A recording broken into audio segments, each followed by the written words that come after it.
Hello and a warm welcome to yet another episode on the Mission Chunya podcast. Well, good to have you back on the show today. I hope you're doing well and I hope you're really looking forward to the year-end holiday and looking forward to the year 2022 in great anticipation. Well, personally, I am looking forward to year 2022 as well, and most importantly, in relevance to the podcast, I have a great lineup of speakers, topics, and the discussions will continue and all the topics related to the global net zero transition, climate change, sustainability will go on and on and on. I'm sure you're really enjoying the podcast, the blog, and all the posts on the social media. So, thank you for staying through the year with me. And if you have been a regular listener, I hope you have taken some time to rate the podcast on platforms like iTunes, Spotify, and so on. And you can also drop me a feedback. Well, year ends are usually good for reflections and feedback. So you can write a review or you can give me a feedback directly on the email. missionchunya@gmail.com is the ID. So considering this is a year-end episode, year-end release, I don't want to give you a long-form conversation or topic that is more intense. Or rather, I am again taking a time off and I'm going to reflect on a book that I read in this year. And it was one of the most popular books of the year and it comes from Bill Gates. The book is How to Avoid a Climate Disaster. I'm sure you would have heard about the book or you would have seen some blog posts or reviews about the book in social media. So I did read the book, and as usual when I read books, especially the non-fiction ones, I do make some notes. And considering this topic is very relevant to what I work on, I thought the book had some great trivia, interesting insights and interesting perspectives from Bill Gates. Well, we all know about Bill Gates for sure, so I'm not going to talk about the author in detail, but I'm going to leave a few insights that I picked up from the book on this episode. Well, the other reason that I wanted to do a solo episode again was because of all the positive feedback that I received in recent weeks, considering I did a few solo episodes on COP26, career in clean tech, and so on. So a lot of people really liked me going solo and talking about topics. So even I'm excited to talk about today's topic. So let's get started with it. The first part is obviously the beginning, and Bill Gates begins the book with three narratives which are quite clear. One is that we need to get to net zero. Two is we have to deploy technologies that we have today like wind, solar and other clean technologies because we have to deploy them faster and enable the transition to net zero. And the third part is we need better technologies. We of course can't get to net zero and sustain that for a long term unless we have new technologies like carbon capture and a lot more coming up in the next decade. So the three things are very clear, and he sets the book straight away saying we need to understand that these three are important and let's see why these are important. So in the early stages of the book, Bill Gates also gives readers, especially readers who are new to this field, a little bit of perspective, little bit of understanding, like for example, saying why is everything around carbon dioxide equivalents, that because we generally understand why it is, but he makes effort in kind of making any normal reader understand everything in detail. Like for example, CO2 stays longer in the atmosphere and hence everything is represented in terms of CO2 equivalent. So then Bill Gates gets on to the big topic. The big thing is about 51 gigatons of CO2 equivalent per year. And the entire narrative of the book, the major part of the book is around why it is 51 gigatons of CO2 equivalent per year and what are the sectors that are contributing to it and how can we individually look at decarbonizing this. So 51 gigatons of CO2 equivalent per year is the emissions, net emissions from all the sectors put together. So this is where I feel the entire narrative kind of is very simple. For example, we in general, if we didn't pay much attention to the ecosystem, we would assume that generating energy kind of is a major contributor, or rather, for example, driving transportation is a major contributor to this 51 gigatons of CO2 equivalent. But no, we are kind of off if we assume that, because making products like, for example, making products like cement, steel is a major contributor, nearly 1/3. To be exact, it's about 30 to 31% of the global annual contributions comes from making products. So whatever emissions are associated with manufacturing is accounted under this 31%. So producing electricity is the second biggest contributor. About 27% of global annual emissions comes from generating energy. And decarbonizing, as Bill Gates mentioned early on in the book, is very important, especially getting solar and wind projects at a faster rate in the next decade is very essential if we are really serious about the net zero transition. And important insights like how solar and wind power projects have developed and improved in the last decade or so have been clearly highlighted in this section. For example, people who are new to this will clearly understand that solar projects have come down in cost. They have come down by a factor of 8 to 10 times in the last decade or so. So this is an interesting chapter where he mentions about generating energy and what are the alternatives to kind of get us to net zero or decarbonize in a rapid scale.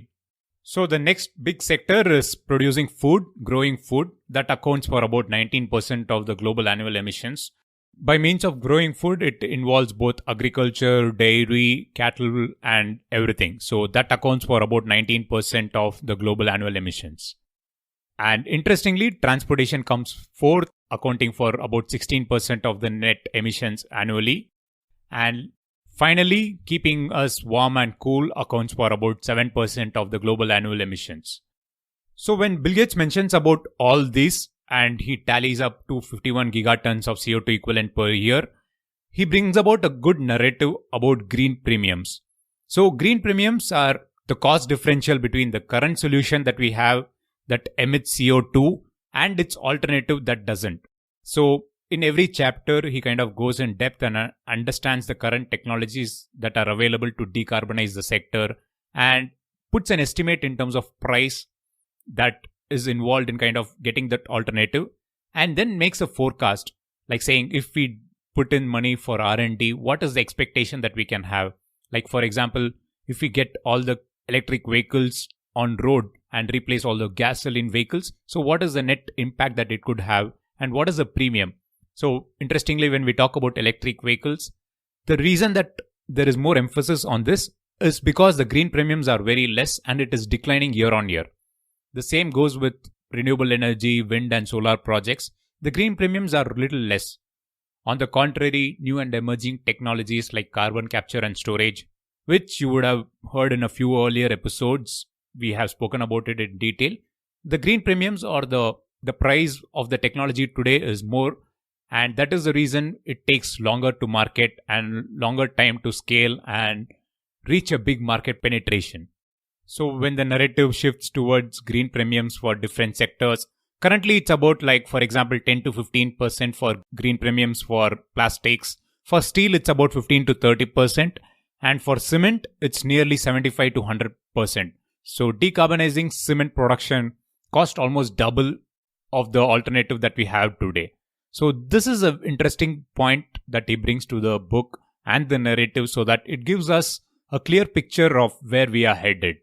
So this part about green premiums is also very important because Bill Gates, through his work, through Breakthrough Energy Ventures and other work that he does in personal capacity and through the Climate Action Coalition, he looks at new companies and new startups in terms of having this green premiums and what is their potential to decarbonize. For example, he mentions about a few startups where he has invested and he claims, why did I invest there?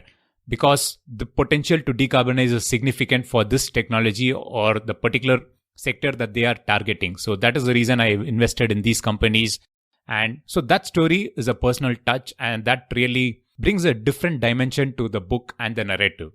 So while this narrative about 51 gigatons occupies a major part of the book, there is also mention about the other things that are important for climate action. Like for example, a chapter around why is adaptation important?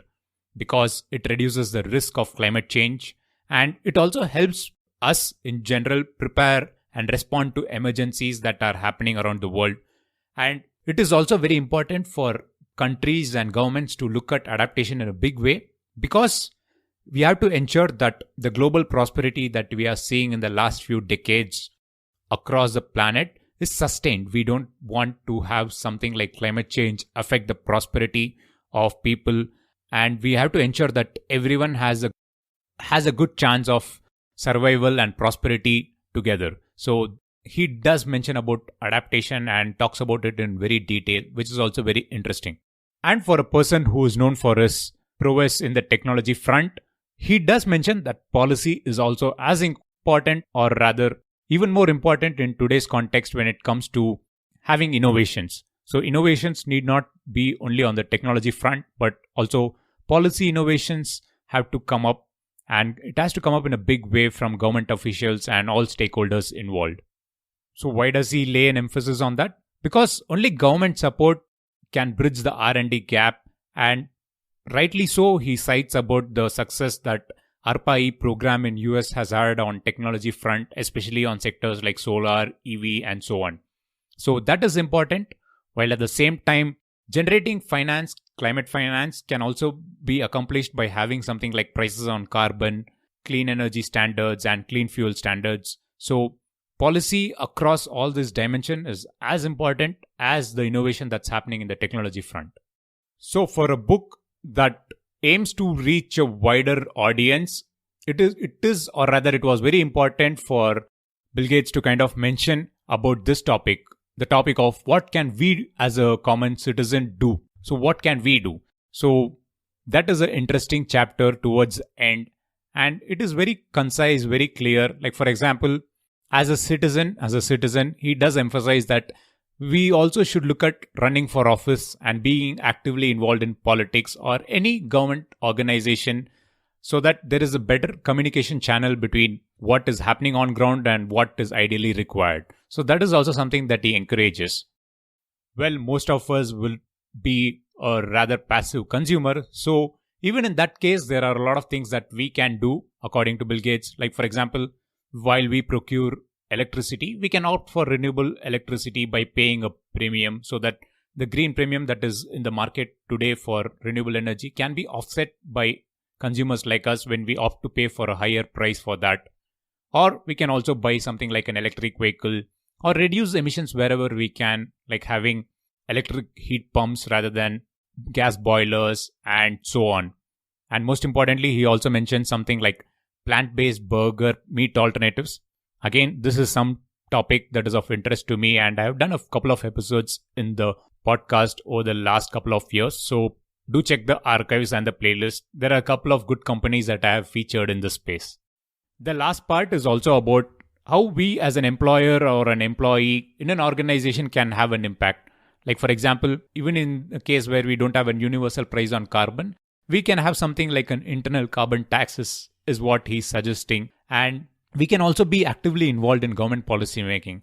Of course, this is definitely true because big corporations have a say when it comes to government regulations, government policies. So that is something we as an employee can also emphasize and get our message across to the boards, the employer, and then it'll probably snowball into a big movement and make sure the policy front is rightly addressed, or rather rightly represented. So while I mention about this book and I talk about this topic, I'll also have to talk about Sir David Mackay's book, Sustainable Energy Without the Hot Air. And of course, Bill Gates also mentions about Sir David Mackay in the book and makes reference to Sir David Mackay in terms of how he approached the problem about decarbonizing and the way he put numbers to the different sectors. It is clearly evident that while Bill Gates has written about this book, he also had a good influence from Sir David Mackay. I have mentioned about it a few times in the podcast, so I will leave the link to that book as well. It is freely available. Of course, Sir David Mackay is no more, but his work and his influence is clearly seen in the sector, and I'm sure it will stay there for a long, long time. Well, listening to this, if you thought, okay, this is a serious book and it needs some serious reading, well, I should tell you that there are important bits of trivia that you'll find it really interesting. And the essence of the book is the trivia that is put in place, I should say, at the right time. Like, for example, there is a lot of debate on why we should shift to plant-based meat. But Bill Gates puts a number to it and tells that, see, cattle eat more calories than they offer in return. So is it worth the bet from a climate perspective? There are a lot of trivia like this that makes the book an interesting read right throughout. Even if you're reading something like adaptation, or even, for example, if you're reading about electric vehicles, there are trivia like this that will make you enjoy the book thoroughly. Like, for example, the difference between batteries and gasoline. Although there is an emphasis on batteries for electric vehicles, even in today's best case, they are like 35 times less energy dense compared to gasoline. And that is the reason why it's hard to decarbonize this space. I will leave a list of trivia that I found really interesting. You can check the blog post for this episode on missionchunia.com. But I will leave you with one interesting trivia. I'm sure that is something that I've thought in the past as well. Why not grow more trees? Well, trees absorb like about 4 tons over 40 years. So that is why he says that it's not the first choice when we look at decarbonizing, because there are other technologies that can do much better. But of course, planting more trees and having more forest is really good. But mathematically, 4 tons over 40 years isn't right at this point in time because the challenge is very big. So do check the blog post for this episode and I will list the other few trivias that I found really interesting. And finally, considering the book came out in early 2021, Bill Gates obviously had to talk about COVID-19 because, as I mentioned a few times earlier as well, COVID-19 and climate change have something in common. And Bill Gates rightly puts this message across towards the end of the book. That what COVID-19 has taught us is that we need international cooperation to overcome the pandemic. And likewise, if we have to get over climate change, have a positive climate action, then we need to have international cooperation. And we have to work together because if we don't, we will fail together. So with that note, I think it's a good time to wrap up the podcast episode as well. I hope this episode, like the other episodes that I do from time to time, the solo ones, I hope you enjoyed this. Feel free to share your feedback. If you liked it, do spread the word across to your friends, family, colleagues. It takes just about like 30 seconds to share the episode in your network. Of course, your reviews, ratings on podcast platforms definitely help because it spreads the message. It puts the podcast right on top of the charts. So please consider doing that. So with that, this is Girish Shivakumar signing off. And as always, thank you for listening.